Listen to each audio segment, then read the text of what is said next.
Bonjour à tous et bienvenue sur la chaîne Cyril's Android. Ouais, je sais, je fais encore des intros, je suis un boomer. Vendredi 21 octobre dernier, j'ai eu la chance de participer au DevFest de Nantes, l'un des plus gros salons pour les développeurs en France. Pour être honnête, au début, j'ai hésité à faire un vlog, après je me suis rappelé que j'étais moi-même pas intéressé par ce type de format, donc pourquoi vous proposer ça sur la chaîne?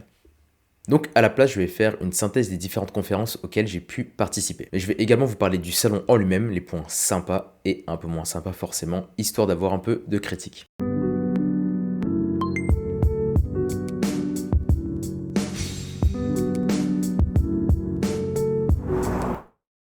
Le DevFest.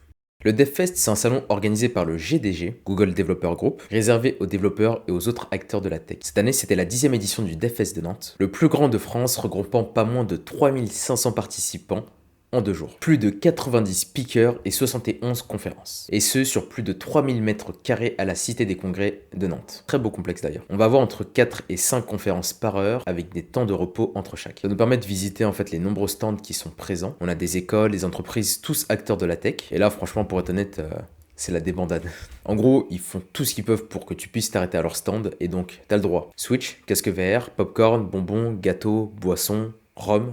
Ouais, il y avait du rhum aussi. Sans oublier également des tirages au sort pour gagner des lots qui sont plutôt sympas. Et franchement, pour une première fois, j'ai même vu un stand avec des glaces à l'italienne. Bon, là, peut-être que vous l'aurez déjà compris, mais l'objectif de ces écoles et de ces entreprises sont bien évidemment de récupérer votre contact. Mais c'est fait dans la bonne humeur et au final, tout le monde passe un moment hyper agréable en fait. Pour revenir aux conférences, en plus des classiques qui durent 1 heure, on a aussi des ateliers de coding, d'encryption, etc., etc. Donc ça peut durer entre 2 heures et 3 heures. Mais comme j'y suis allé seulement une journée, pour être honnête, je n'ai pas eu le temps de participer à un de ces ateliers et je voulais juste profiter au maximum, donc j'ai pris les conférences heure par heure. Bref, on peut maintenant commencer et venez m'accompagner à ma journée au DevFest.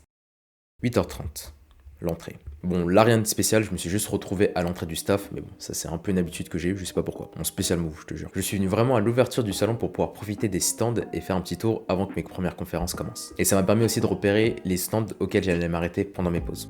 9h, première conférence sur Cloud Events.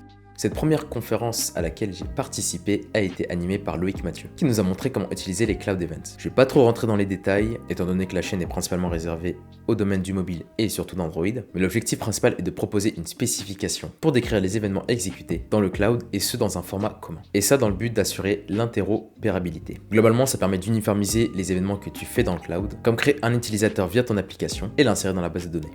9h50, première pause de la journée. Une fois la première conférence terminée, on a eu le droit à la première pause de 20 minutes. J'en ai profité pour faire un tirage au sort au stand de Maison du Monde. Oui, c'est un acteur majeur de la transformation digitale en France.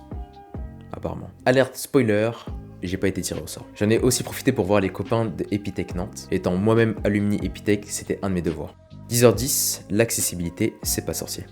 Alors, ce talk, c'était quasiment le seul de la journée qui était vraiment focus mobile, donc je peux vous assurer que je l'attendais. Et franchement, j'ai vraiment pas été déçu. Les deux conférenciers Fanny et Gérard ont vraiment fait une mise en scène top, en reprenant le thème de C'est pas sorcier, donc pour les plus jeunes, c'est une émission qui passe à la télé avec Jamie, Fred, etc., etc. L'accessibilité, c'est le fait de rendre un service accessible, du coup utilisable par le plus grand nombre de personnes, et ce, partout dans le monde. C'est vrai que l'accessibilité fait souvent référence aux personnes en situation de handicap, mais les personnes qui sont dans les déserts numériques sont également touchées par l'accessibilité. Et quand tu as un accès restreint à Internet, c'est très compliqué. Y a des gens qui n'ont pas la fibre. Donc dans ce talk, ils nous ont montré une fausse application e-commerce qui était vraiment bourrée de problèmes pour l'accessibilité. Et comment savoir si son application est accessible ou pas? Vous avez juste à activer Talkback. Donc là, j'ai vraiment parlé pour les personnes Android. Je sais qu'il y a aussi une version iOS, mais je n'ai pas du tout le nom. Et ce petit service proposé par Google permet tout simplement de lire ce qui est à l'écran. Donc on va avoir une petite voix qui parle, par exemple le bouton se connecter. Et c'était plutôt marrant. Ils se sont amusés à faire monter donc une personne du public sur scène afin d'utiliser l'application juste avec donc Talkback. Bien évidemment,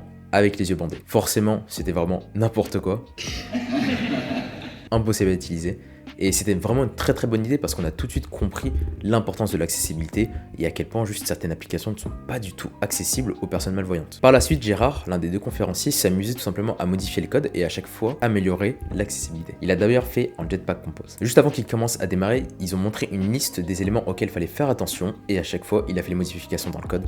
Donc encore une fois, très clair. Je rentre bien évidemment pas dans les détails sinon la vidéo va durer 1 heure. Et surtout, l'accessibilité, c'est un sujet que j'aimerais traiter sur cette chaîne en vous proposant les bonnes pratiques pour que votre application soit accessible. Donc si c'est quelque chose qui vous intéresse, abonnez-vous à la chaîne. 11h, pause 2. Pendant la pause 2, j'ai essayé un casque VR, pris un café, un croissant, et voilà. 11h20, crée son ordinateur 8 bits. Alors là, avant de parler du talk, j'aimerais vraiment vous parler du conférencier Olivier. C'est l'archétype vraiment du développeur qui est passionné par ce qu'il fait et qui arrive vraiment à transmettre cette joie au public. Vraiment, je pense qu'on est tous sortis avec un énorme sourire à la fin de cette conférence. Et pour être honnête, après 3 heures de conférence, certes très intéressante, mais un petit peu fatigante, c'était vraiment la meilleure conférence à faire avant d'aller manger. Bon, pareil, je vais pas vous dire comment créer un ordinateur 8 bits.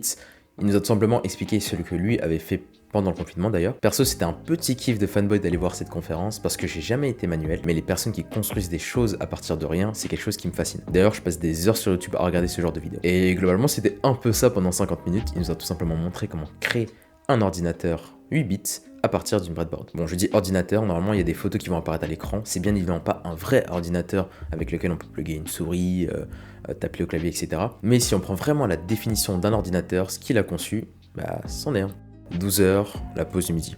J'ai profité de la pause du midi pour aller me balader un peu dans Nantes, très belle ville d'ailleurs, très charmante. Et j'ai mangé un burger, mais juste énorme, mais très bon, au fast-food plan B. Voilà, un peu de pub gratuite, mais croyez-moi, ce burger m'a été fatal par la suite.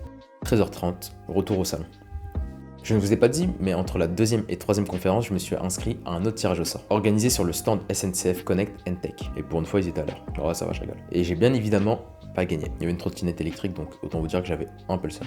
14h, ça match ou ça match. Cette conférence, animée par Sabrina et Simon, deux designers de chez Decathlon, avait pour but de parler des relations développeur/designer. Pour tous les devs qui ont l'occasion de travailler avec un designer et inversement aussi, vous savez pourquoi ça peut totalement devenir un sujet de conférence. Très souvent, t'as l'artiste libre d'esprit qui imagine des choses et qui propose sa maquette au développeur qui lui est plutôt terre à terre, efficacité, performance, fonctionnalité, mise en prod. Mais qui va globalement plutôt se concentrer sur les performances et surtout le temps des développements. Et globalement qui s'en fout de la petite animation qui fait joli mais qui va te prendre une demi-journée à développer. Et là, bah, ça peut clasher. Ils nous ont donc proposé des méthodes pour faciliter les échanges entre développeurs et designers. La première chose est qu'il faut être bienveillant mais exigeant, attention à la complaisance. Il faut trouver dès le début une nomenclature, donc des termes communs entre web, iOS et Android. Et ça pour faciliter les échanges. Lorsque ça, c'est un text field en iOS et ça, c'est un edit text en Android. Il propose également d'utiliser des canaux publics et d'éviter le one-to-one. Donc par exemple, si votre société utilise Microsoft Teams, Slack, Discord, peu importe, faire en sorte vraiment d'avoir des channels publics pour que tout le monde voit l'avancement et que tout le monde surtout soit au courant des informations. Enfin, pour eux, le plus important, c'est de mettre vraiment les développeurs au tout début du processus de réflexion du designer et laisser de l'autre côté un accès à l'environnement de développement pour le designer. Tout ça dans le but d'avoir vraiment des retours pertinents le plus tôt possible. 14h50, la pause. Tendre, bonbons, boissons, popcorn, tu connais. 15h10, Domain Driven Design. Le Domain Driven Design, ou également appelé DDD, fait partie un peu des mots à la mode qu'on entend beaucoup aujourd'hui dans le monde de la tech. Animé par Josien, j'espère d'ailleurs que je prononce bien son prénom, craftsmanship spécialisé dans le DDD, on a vraiment pu voir toute la partie théorique de ce designer. Il définit le DDD comme étant une boîte à outils regroupant plusieurs solutions, permettant de répondre efficacement à toutes les problématiques. Et ensuite, blackout. Vous vous souvenez du giga burger que j'ai ingurgité à midi? Je vous ai dit qu'il allait être fatal. Eh bien, je suis vraiment pas très fier, mais je me suis endormi, franchement, sur les 20 dernières minutes de la conférence. Alors, j'ai plus précisément lutté les 20 dernières minutes, et je me suis vraiment endormi les 10 dernières minutes. Enfin, tu me diras, c'est pas mieux. Donc, j'ai pas grand chose à vous dire, parce que j'ai pas pris énormément de notes sur cette conférence. Je suis honteux là. 16h, pause. Alors, stand, café, goodies, café, et une petite pâtisserie au café. Et c'est pas une blague.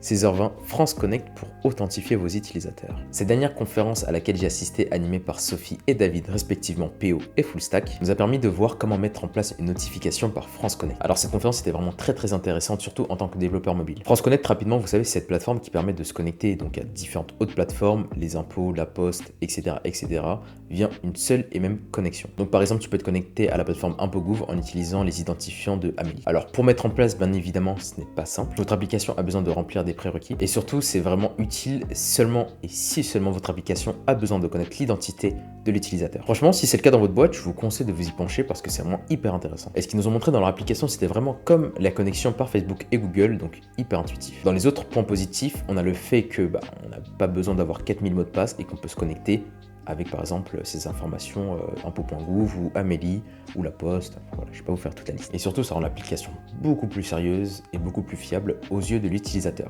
17h20, Keynote.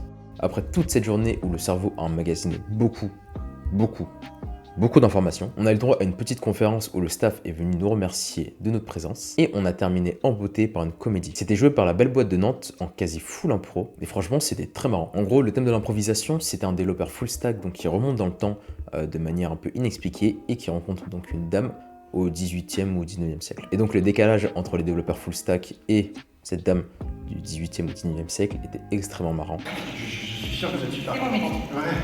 Mais en plus, je suis un homme, donc j'adore expliquer des trucs qui n'intéressent pas. Ensuite, remerciements, applaudissements à nouveau et retour sur Paris le soir même. Dans un premier temps, je vous remercie d'être resté jusqu'à là dans la vidéo et si jamais ce type de format vous intéresse, mettez un petit pouce et abonnez-vous à la chaîne. J'ai pas mal de conférences de manière générale, donc si c'est quelque chose qui vous intéresse, je pourrais totalement vous faire un petit débrief de cette manière. Bref, conclusion, on va commencer par les points positifs. En premier point positif, je vais dire l'organisation. Vraiment, c'était ultra bien organisé. Pour un event avec plus de 3500 personnes sur 2 jours, il y a eu quasiment aucun accro, aucun retard, et ayant des proches qui travaillent dans l'événementiel, je peux vous assurer que c'est vraiment une prouesse. Donc bravo à l'équipe GDG d'avoir organisé tout ça. Ensuite, l'ambiance. Vraiment l'ambiance ultra sympa. Très bon enfant. Aussi bien les conférenciers ultra disponibles, les gens comme moi venus visiter, et le staff présent sur chaque stand de chaque entreprise et école. J'ai vraiment passé un très bon moment humain, avec pas mal de rires et beaucoup de rencontres. Bon, c'est toujours bien de contraster et de parler quand même des points négatifs parce qu'il y en a eu malheureusement. Alors le premier, et ça c'est totalement subjectif, j'en ai conscience, c'est les sujets des conférences en elles-mêmes. Pour être honnête, sur toutes les conférences, il y avait vraiment 30 à 40% qui m'intéressaient vraiment. Bon, il y en avait 71, tu fais le calcul, ça reste tout de même pas mal. Mais ça reste trop peu pour moi et surtout par rapport au deuxième point négatif que je vais citer. Le prix du billet qui est au-dessus de 60 € par jour. Bon, là aussi je vais un peu nuancer car oui je trouve ça un peu cher, mais ça permet dans un premier temps de faire entre grands guillemets un tri. Comme ça on est sûr qu'il y a vraiment que les passionnés qui participent au salon. Et bon globalement ils ont fait 2 sessions de vente et les places à chaque fois sont parties en quelques secondes. Mais vraiment, quelques secondes, 3200 places. Et bon, quand on voit également le service sur place, donc avec des viennoiseries, du café illimité gratuitement, des boissons, fontaines à eau, également tous les stands qui étaient présents là, on peut dire que ça compense le prix. Mais voilà, ça reste comme un petit point négatif selon moi. La prochaine édition, donc les 11 ans, a déjà été annoncée pour octobre prochain. Personnellement, j'ai juste adoré et je suis même resté un peu sur ma faim, j'aurais vraiment kiffé faire les 2 jours. Donc à moins d'un cataclysme ou de quelque chose qui m'empêche d'y aller, on est quasiment sûr de me voir l'année prochaine pour les 2 jours. Quasiment sûr, car vu le prix, ça dépendra beaucoup des talks qui seront présents l'année prochaine.